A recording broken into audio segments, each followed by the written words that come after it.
There are so many, there are also sometimes things we end up forgetting. So to help you remember, or maybe to teach you something new, these are 28 Minecraft things you should start doing. Also, we're super duper close to 500,000 subscribers, so if you could subscribe, it'd help out a ton and mean a lot. Thank you very much, and I hope you enjoy.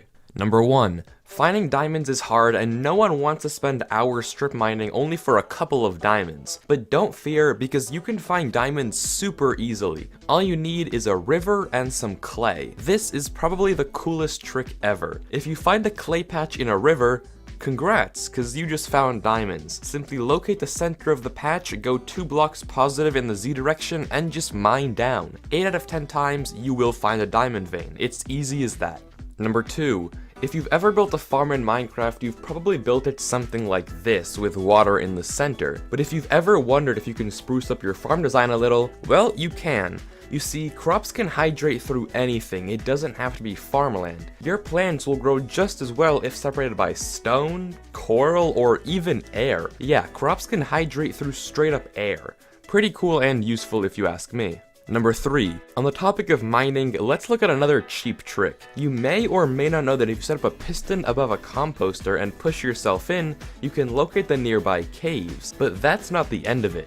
You can actually do the same thing with gravel, which is much easier to find than the iron and redstone required for a piston. If you want a better use than just finding caves, you can locate the portal room of a stronghold this way, which will definitely save you a lot of time. Number 4. Creepers suck, don't they? There's nothing worse than a long day of mining only for a creeper to suddenly erupt and make you lose all the stuff you've been carrying around. But these things can be super easy to kill if you know how. Because explosion damage is calculated from distance to your feet, if you place a block in front of you as a creeper explodes, you can minimize the damage taken. I mean, these things barely pose a threat anymore. Number 5. On the topic of explosions, the Desert Temple Trap. This thing can be a pain, especially if you just finished looting the temple and happen to trip over the pressure plate on accident. But there's no need to worry. If you're fast enough, all you need is a bucket of water. Just break the block where the pressure plate is, place water in the gap, and you'll take almost 0 damage from the remaining TNT. Number 6. We can take the previous tip one step further.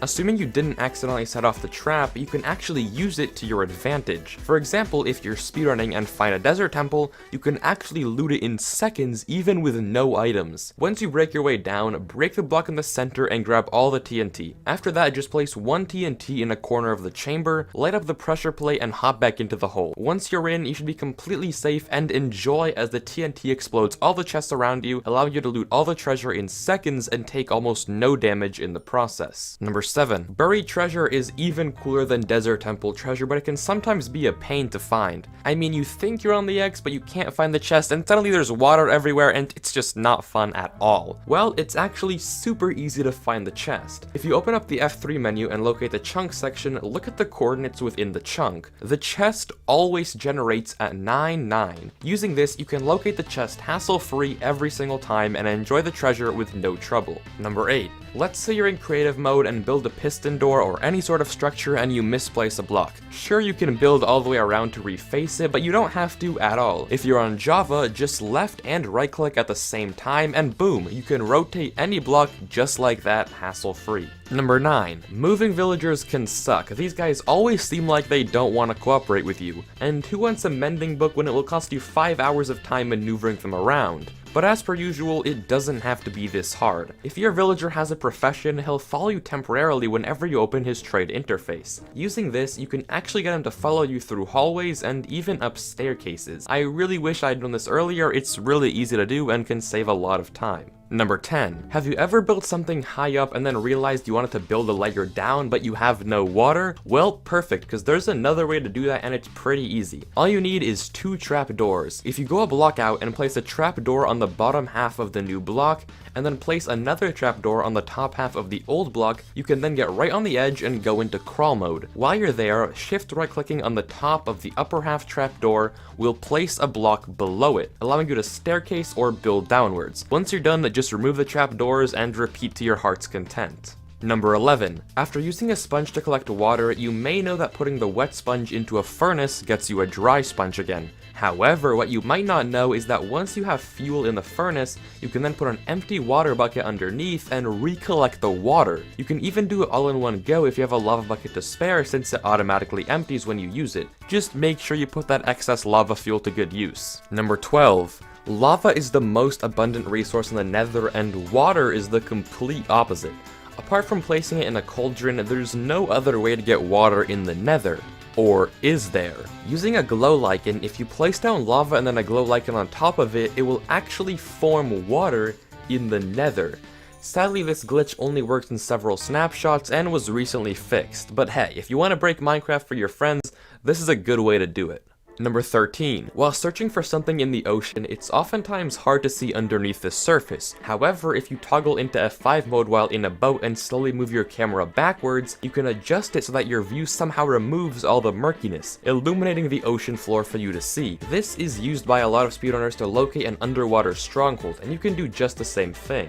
Number 14. The same thing works in lava, and not just water. Building in lava can suck, especially if you don't know what's around you, but if you set up a slab on the bottom half of a block over a lava lake and splash yourself with fire resistance, you can pop underneath and see the entire lava floor without any blur or distortion. This is great for mapping out nearby terrain and giving you a good idea of how much space you have for your fiery contraptions. Number 15. Minecarts are a fun way to travel but can end up being pretty expensive when you have to craft so many powered rails. And what's the point of building a roller coaster for your friends if it leaves you broke afterwards? Well, luckily it doesn't have to. If you place a pig with a saddle in a minecart, it becomes a superior form of transportation. You can control a pig with WASD and they can go as fast as powered rail minecarts, but on regular rails. Not to mention, it can climb up and down slopes with no problem. Plus, it doesn't even need the rails, that's just a bonus to go faster. Now your coasters can be exotic,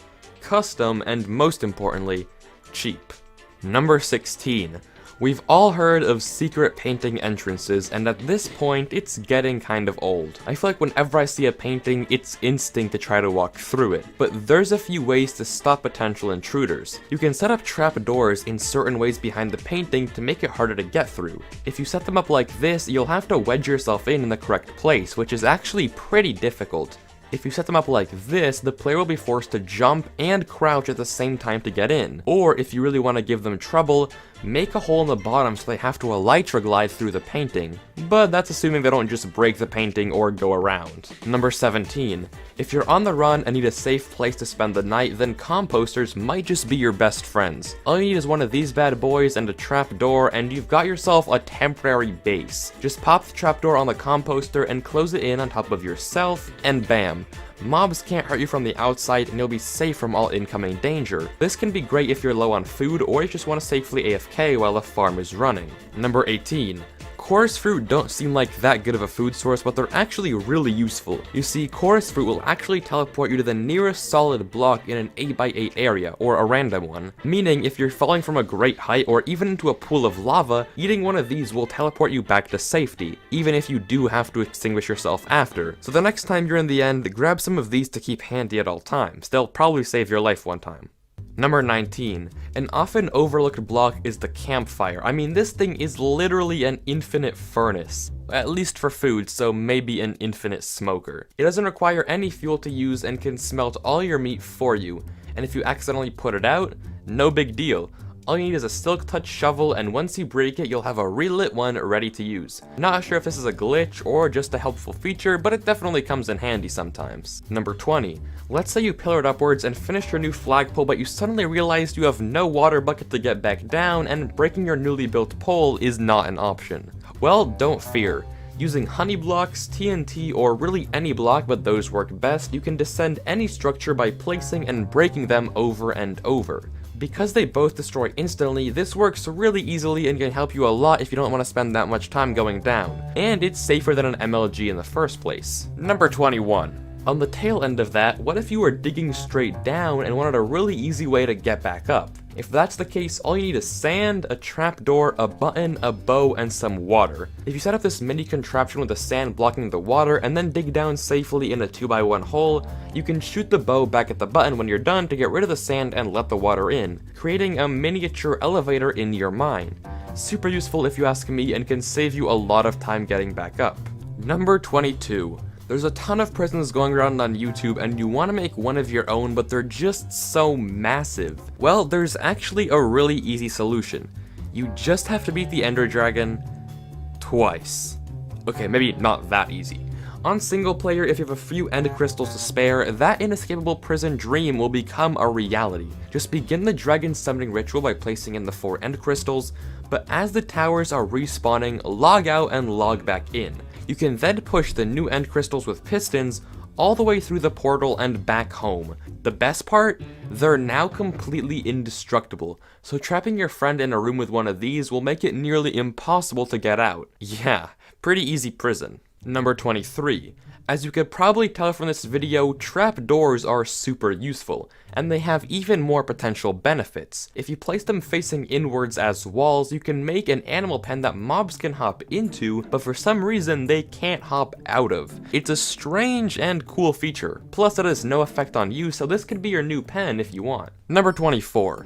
Using a chicken on a lead and some carefully adjusted boats, you can make a completely safe void platform.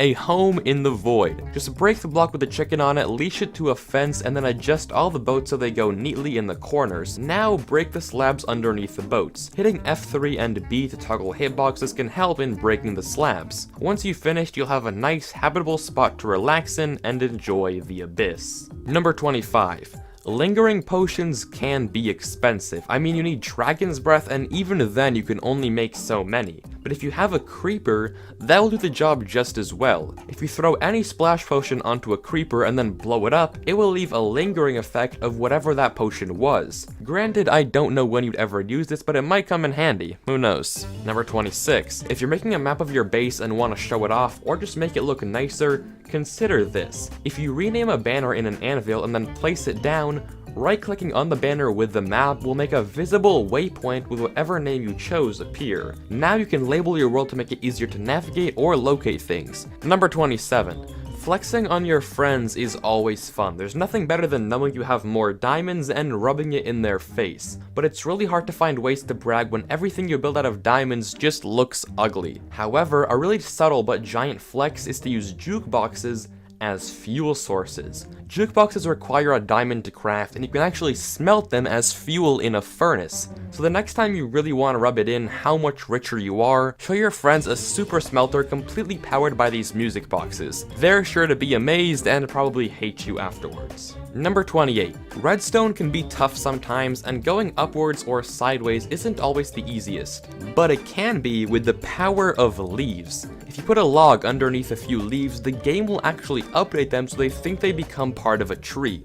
And this update can be detected by observers. For up to 6 blocks, you can use a line of leaves to send redstone signals, allowing you to make some really wacky and elegant looking contraptions. It's completely eco-friendly as well. But hey, that's that. Those are 28 Minecraft things that you should start doing. If you did enjoy the video, then please do consider subscribing. It helps out a ton, and I appreciate it a lot. According to YouTube statistics, I share a lot of viewers with this amazing channel called Skip the Tutorial. And as you may have noticed, this video is heavily inspired by their format. So if you did enjoy this, then please go subscribe to them also, and let me know if you want to see more similar stuff by leaving a comment with your opinion. If this video does well and it turns out we do share a big audience, then I'll continue doing more, but not that many because I don't want to completely rip them off. But that said, thanks again, I'll see you next time, thank you so much for watching, peace out, and have a good one.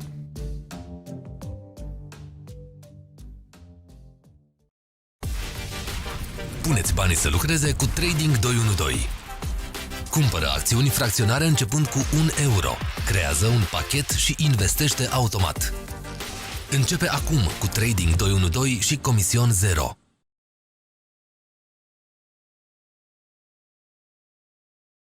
OLX e locul în care găsești cel mai mic preț pentru produse noi și second hand. Economisește sume mari folosind aplicația OLX.